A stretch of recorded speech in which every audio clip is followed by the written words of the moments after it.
is breaking news from DawgNation. Good evening, everybody. Welcome into our college football playoff top 25 reaction show, the first top 25 of the 2025 season, coming out just moments ago. Obviously, we'll begin with the big news here. My name's Brandon Adams. Happy to have Connor Riley, Kaylee Mansell joining us tonight as the Georgia Bulldogs come in at number 5 in this first CFP top 25. I do not believe that was the most notable piece of information to come out of this, to the extent that anything about it is notable, but it's obviously most important to our audience. So, Connor, let me start with you. Georgia coming in at number 5. I don't think this is a huge surprise necessarily. What did you make of where Georgia landed here tonight?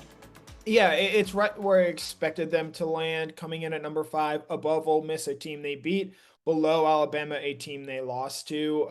The resume is going to be just fine. Tennessee coming in at number 25 helps, and I think it would behoove Georgia greatly if Tennessee sort of continued to win to sort of prop up their own resume. And look, they're still going to have resume game opportunities on their schedule with Texas coming to Athens on the 15th and then them playing Georgia Tech on the 28th. I find it worth noting here as well. Georgia would be the number 5 seed, which means they would play in a first round game and they would host a playoff team.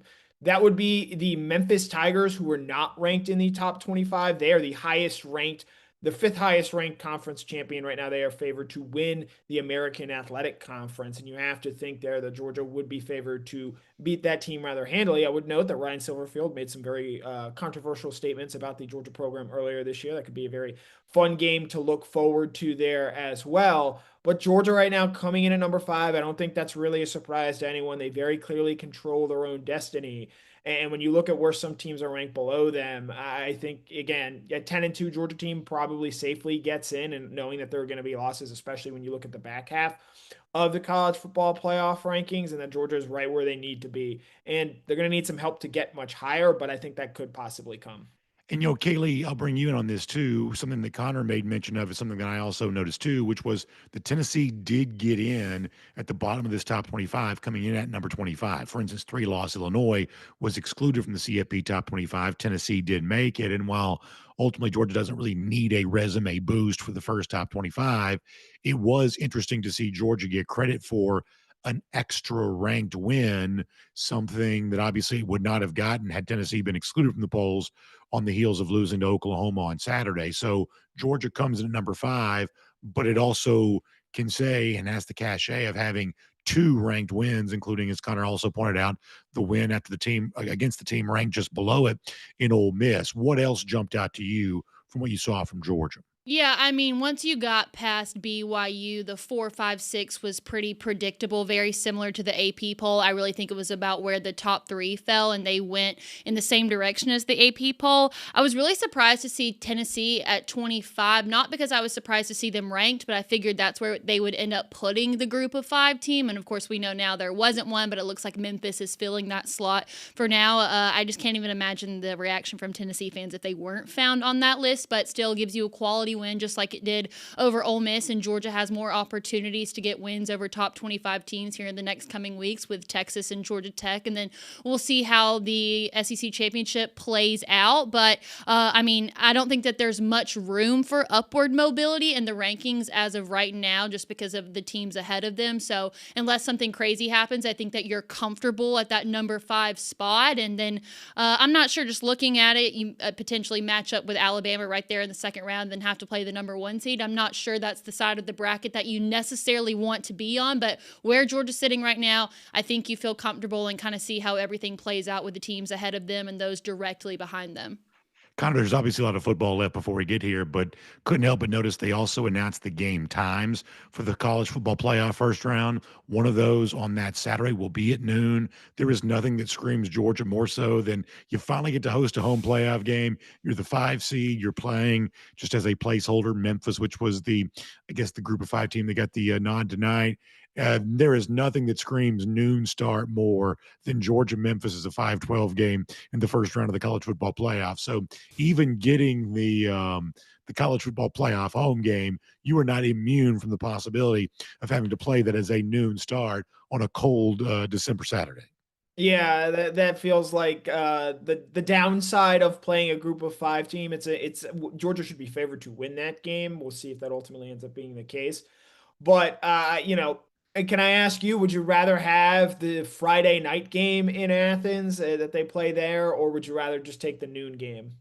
I mean, I think I'd probably rather have the Friday night game. Now, the one thing I got to warn people, and we'll get into the other ranking stuff in a moment, is that while you get to host the game, it's not really like a home game. It's for the most part a little bit like an NCAA baseball regional where you're going to have to play it kind of straight down the middle with a lot of your video stuff. And, the visiting team will get some of their video stuff too, because that's what they do. So even if Georgia hosts the game and as a 5 seed, it would be projected to do so. It would be doing so. It's not going to feel exactly like it's certainly not going to feel like what it's going to feel like against Texas in 2 weeks' time. Absolutely.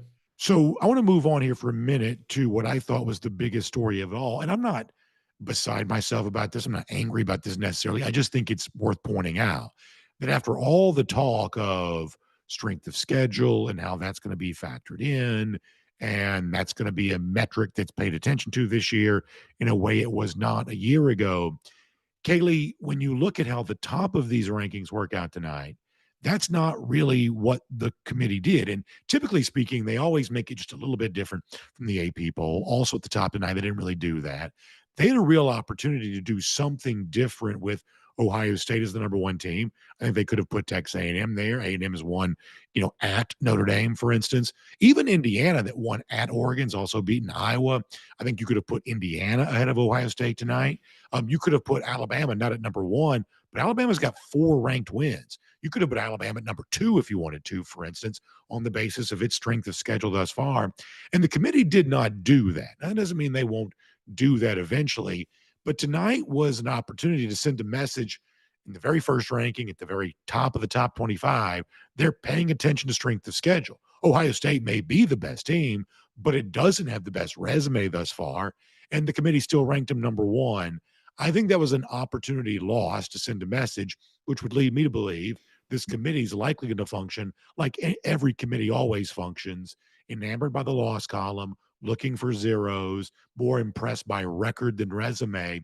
I didn't see anything tonight from this committee that leads me to believe they're going to handle their business any different than previous committees have. Do you agree with that? I mean, yeah, there was a lot of praise from the people on the television broadcast for the committee. I think that the thing that they valued most over everything else was the head to head, despite Notre Dame being ranked ahead of Miami. I felt like they just played it pretty safe and conservative when it came to the top three in terms of looking at, okay, well, what's going to piss people off the least? And I feel like putting Ohio State there, I mean, you're not really breaking any headlines by doing that. I could have accepted Indiana in that role just because the margins of their victory have been so dominant. And then for as much as they talked about how much better this Notre Dame team has gotten since the 2 losses at the beginning of the season, you would have thought that, oh my God, they were going to make Texas A&M the number one team because they're praising Notre Dame and what kind of team they've become. And I think you could have made a case for either Indiana or Texas A&M to be in that number one spot, especially looking at strength of schedule when it comes to Texas A&M. But I thought that the committee played it safe, played it conservative for the most part by just keeping it in the order that we've already seen this far. Yeah, maybe that's the case. But Connor, do you get the point that I'm making here? A&M's got a stronger strength of record than Ohio State does. I think Indiana has better marquee wins. Winning at Oregon, I treat that as a pretty big deal. And Alabama ahead of anybody other than the number one team. I could have made sense of that too, given the fact they've beaten 4 ranked teams. I think this is an opportunity lost here tonight. Do you agree with that?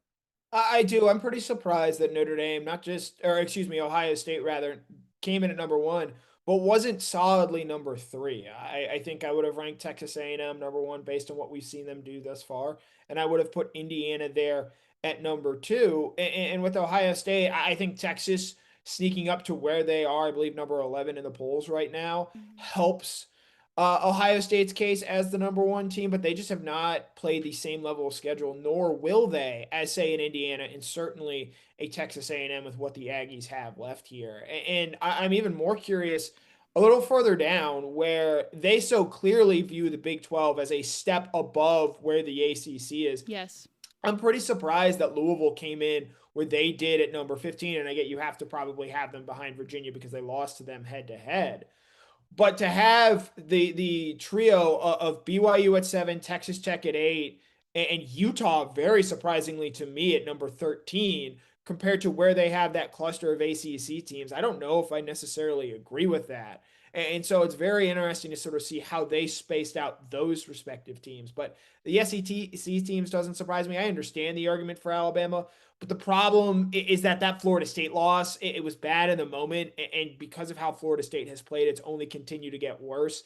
And so that's why I think with those SEC teams after A&M, Alabama, Georgia, and Ole Miss, I think those teams are pretty much capped at where they can get to unless those teams ahead of them lose. So since you bring up the Big 12 and the ACC, this is relevant for the SEC because of how many bids might be available to it. We did see two ACC teams make the playoff a year ago. I thought that Miami was a lot lower than I expected to be. 18th, given the fact they have a win in hand against Notre Dame, I thought they might get a little more respect than that. Tech, I'm not surprised. They dropped down to 17th, or they enter at 17th after losing to NC State. If you had to guess, Connor, is the ACC right now trending towards being a one bid league? I would certainly think that way, unless they find a way to, again, if Louisville and Virginia keep winning, which I'm skeptical that they are going to. I think after where Georgia Tech is ranked, rather, they lose that game to Georgia in Mercedes-Benz Stadium. I just don't see them getting into the college football playoff. Now, ironically, I think the team that might have the best chance to move up and help the ACC be a two-bid league is Pitt at the bottom, because you look at the games that they have left. Yeah. They've got Notre Dame, they've got Pitt, Georgia Tech, and they've got Miami. And the one thing that I want to watch, and I understand the gap between Notre Dame and Miami, even though I maybe disagree with it right now, I can understand the logic of we just view Notre Dame in a different tier than where we have Miami.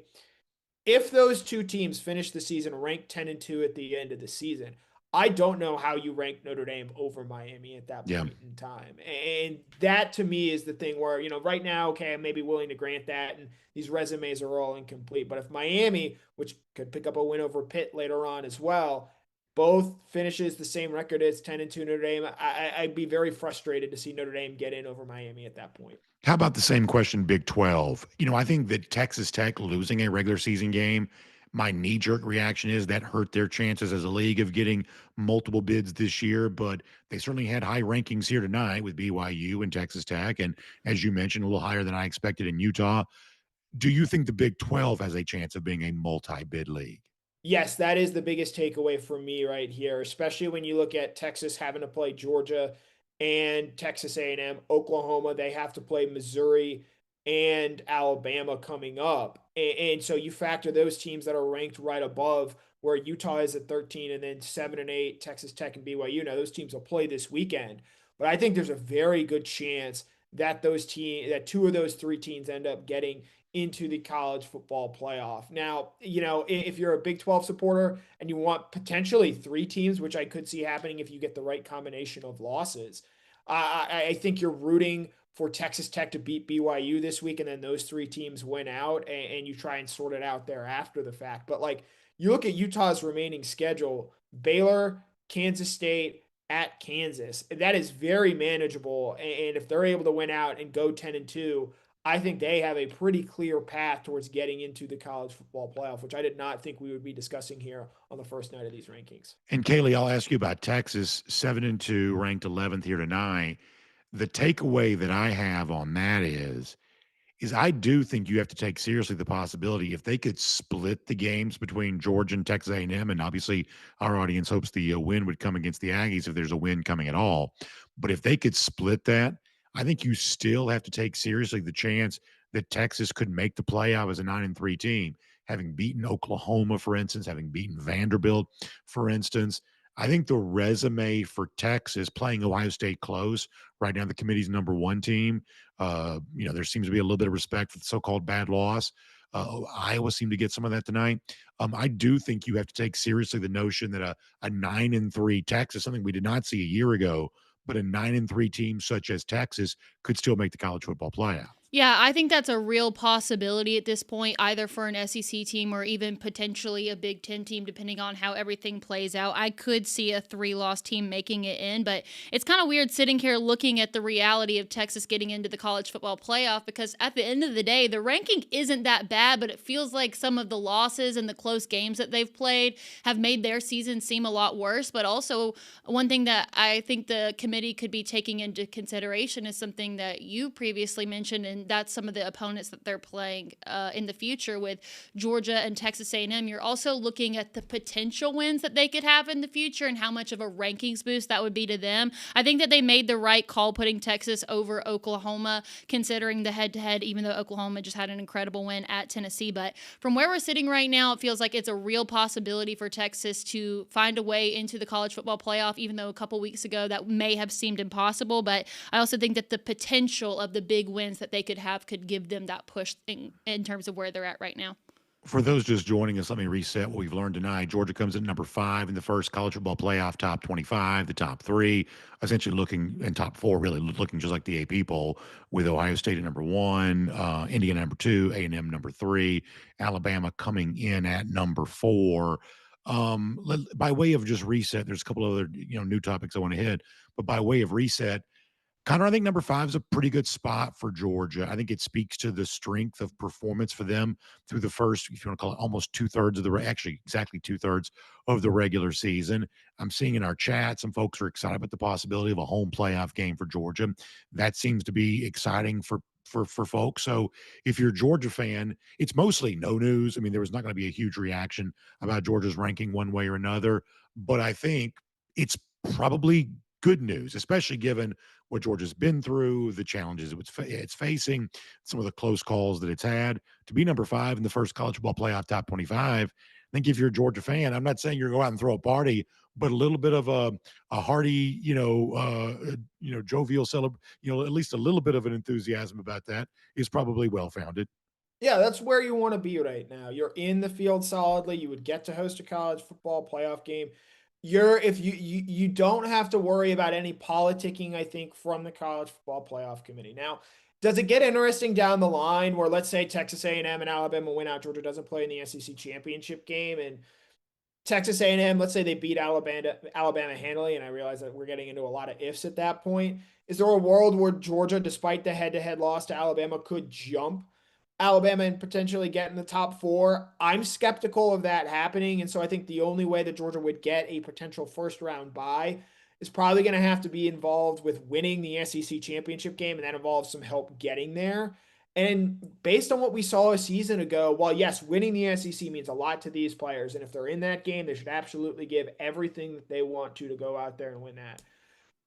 But I think Georgia's season ends a little bit differently if they do have Carson back in that game against Notre Dame last year, or if they're even in a different path because they're not playing in the SEC championship game altogether there. So I think that, to me, is the big thing moving forward. Now, again, losses are going to come. Teams are going to be ranked. Teams are going to move around. If Texas beats Texas A&M, that's going to end up sending Georgia to the SEC championship game, assuming that Georgia goes on to beat Mississippi State and Texas in their last 2 SEC games. So I think 5 is probably where they're capped right now, unless they get a lot of help moving forward. But I do think that's a very good spot for them to be in at this point. And then, Kaylee, one more thing before we get some new topics. Somebody in the chat a moment ago said they're really not valuing strength of schedule, which is what they said they were going to do. I was skeptical about that. I think for now, that skepticism seems legit because, as I mentioned when we first came on the air, there was a chance on the basis of Texas A&M being number 1 strength of record to put them at number 1 tonight. Indiana at number 1 because it won at Oregon, beat Iowa. Ohio State may be the best team, but it does not have the best resume. And so for some folks who are late to our conversation, joining us in the chat, a little, I think, rightly skeptical of, after all the talk about strength of schedule, to my eyes, it still doesn't seem like the committee is really respecting that right now. It's still mostly about the record more so than the resume. It sounds like you agree with that too. Yeah, and I mean, at this point, we know it's a new committee, 12 new members that supposedly have no affiliation to any teams. But I also, too, maybe feel like as college football fans or as lovers of the sport, like we are owed, how much does the metric weigh in? What are you looking at specifically, and how much does that go into your decision making? Because I feel like we really saw that separation within more so of the top teams rather than the bottom ones. I think really the only thing that could be applied to the strength of schedule is what you guys were referring to earlier with the clear disrespect for the ACC teams. They do not see this as a serious conference or league right now, and that hints at why all these one-loss ACC teams are well below a lot of 6-2 SEC teams. So at this point, I'm still skeptical of the committee, and I know that they say they're using strength of schedule, but we don't know to what extent and to what degree, because if it was that way, I do think that Texas A&M would be above Indiana or Ohio State. Okay, let's do some semi-rapid fire stuff here, and then we'll get ready to wrap it up after that.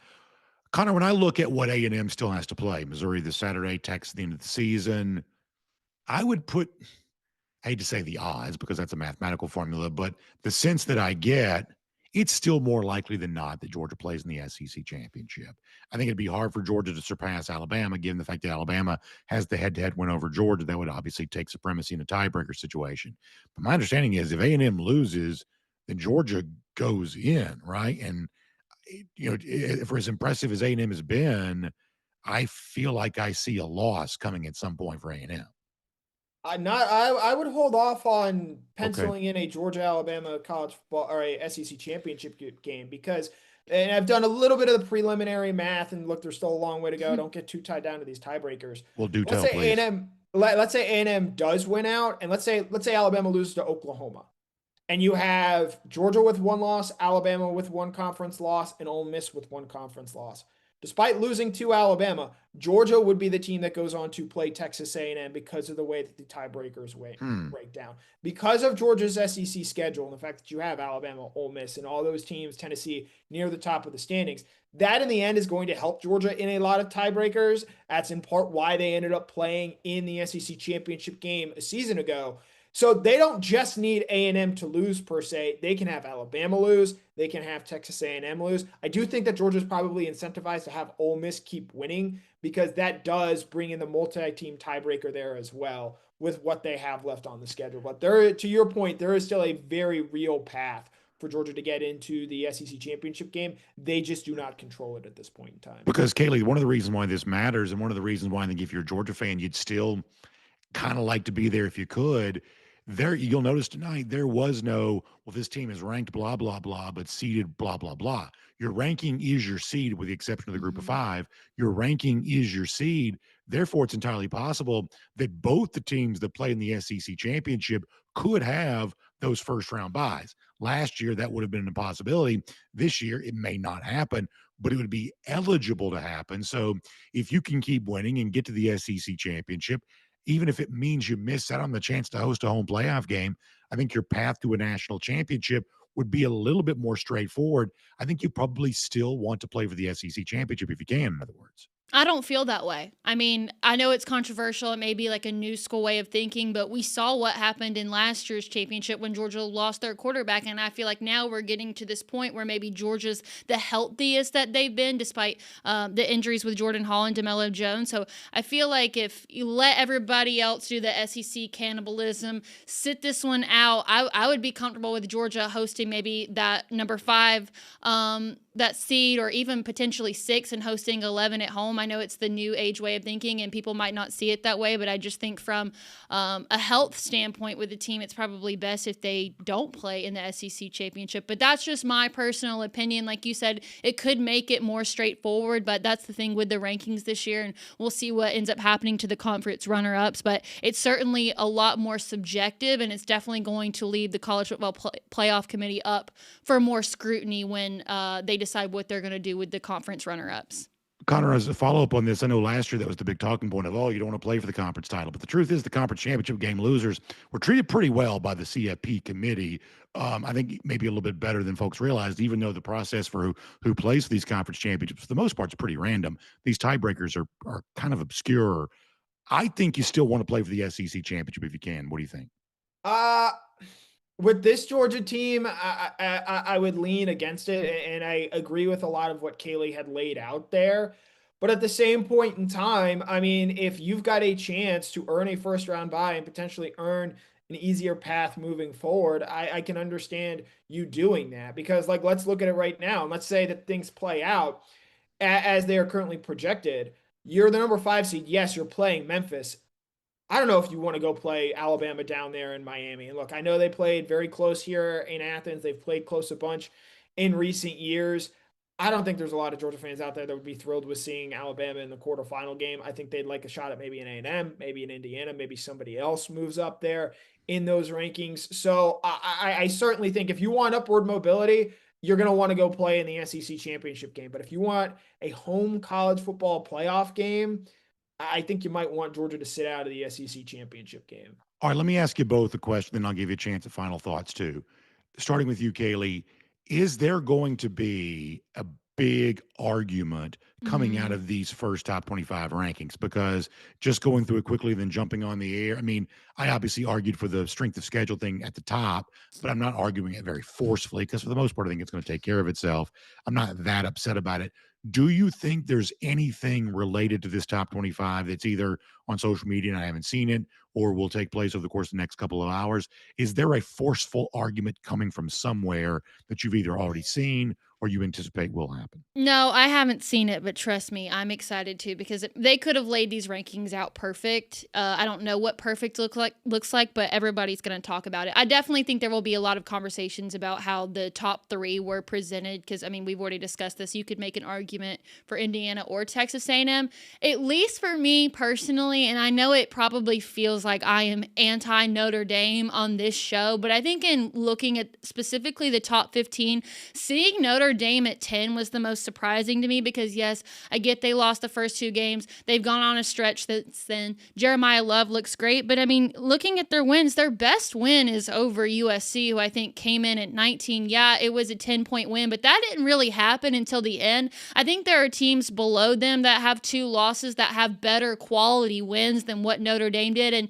maybe they really are looking at the quality losses too. I know they happened earlier on in the year, but I was really surprised to see Notre Dame come in at 10. I figured the highest that they would rank Notre Dame would be at 12, just so that way they're technically still in the playoff. But I think putting them at 10 right now feels like kind of a stretch for me, and I would like to see them wait a little bit longer to put Notre Dame that high. So it wouldn't surprise me to see people talking about that on social media because even last year it did feel like there was a heavy Notre Dame bias in that committee room. Connor, how about for you? Is there an argument coming that I haven't recognized? Because I'm not that bothered by any of this tonight. I could squabble with some of it, but I'm not beside myself. The 3 things. One, I think Kaylee touched on Notre Dame there, them being ranked as high as they are, especially over some of the teams they're ranked over, is a little curious to me. Utah being at 13, I don't know how many people had that on their respective bingo cards. And you look at their resume, they've lost to the best 2 teams that they've played. And yes, they've won their games against inferior competitions by a significant margin, but to have them over all the ACC teams, to have them over a Miami that has quality wins, despite also having 2 losses like Utah, I found that to be very interesting. But I think the biggest one that we're seeing right now, at least as someone who's chronically online, I think it's that Ohio State came in at number 1. I think a lot of people thought that Ohio State gets the poll vote because of the tradition, because of the blue chip ratio that they possess. But I think if you look at what has played out on the field so far, I would say that they should have been the number 3 ranked team behind Texas A&M at number 1. I have no problem if you want to rank Indiana at number 1 there as well either. And so I find that all very interesting that they have Ohio State at number 1, propped up mostly because of, ironically, the win over Texas in the SEC. And yet, because Ohio State's best win of the season comes against an SEC team, I do find it interesting that they've got the Big Ten so much higher in these polls with Ohio State at number 1 and Indiana at number 2. Final question for me, and it goes to you both. The 3 unbeatens at the top, whatever order you want to put them, A&M, Ohio State, Indiana. I'll give you those 3 or the field. I talked about this morning on DawgNation Daily and with our RS Entries Cool Down.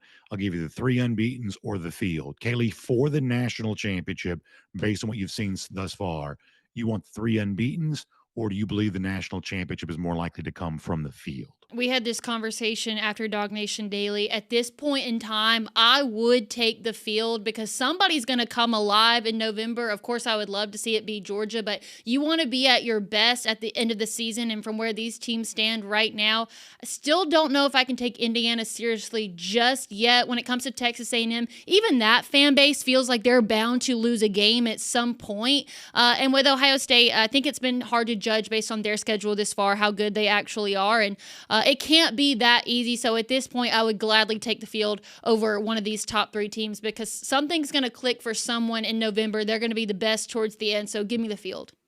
Yeah, for me, Connor, the field's a pretty easy take on this too. The only of the 3 unbeatens that I take seriously to win the national championship was probably Ohio State. I think they may still win it. I think they're very good, even though I'd argue against them being number 1 right now.